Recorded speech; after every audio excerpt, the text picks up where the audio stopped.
Let's continue with Android Studio user interface, and in this time we're going to learn about the project folder and the project structure of applications.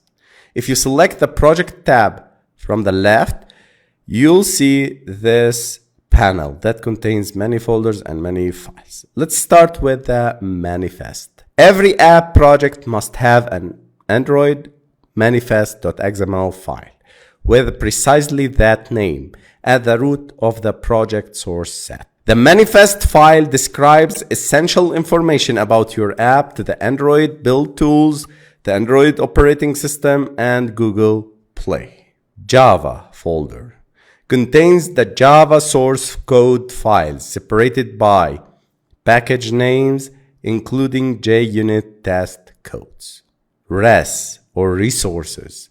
The res folder is used to store the values for the resources that are used in many Android projects to include features of color, styles, dimensions, and so on. So if we expand the resources, we'll start with the drawable. We can see a bunch of folders inside the resources folder. The drawable folder contains the different types of images used for the development of the application. We need to add all the images to the drawable folder for the application development. The layout. Normally, we store every XML layout file inside the res/layout folder. This is very important folder. Mipmap folders are for placing your app launcher icons, which are shown on the home screen only. Any other drawable assets you use should be placed in the relevant drawable folders as before. The values contains many other files like colors, strings, themes, and others. The color. Let's start with the color.xml file. The colors.xml is an XML file which is used to store the colors for the resources. An Android project contains the three essential colors, namely color primary, color primary dark, and color accent.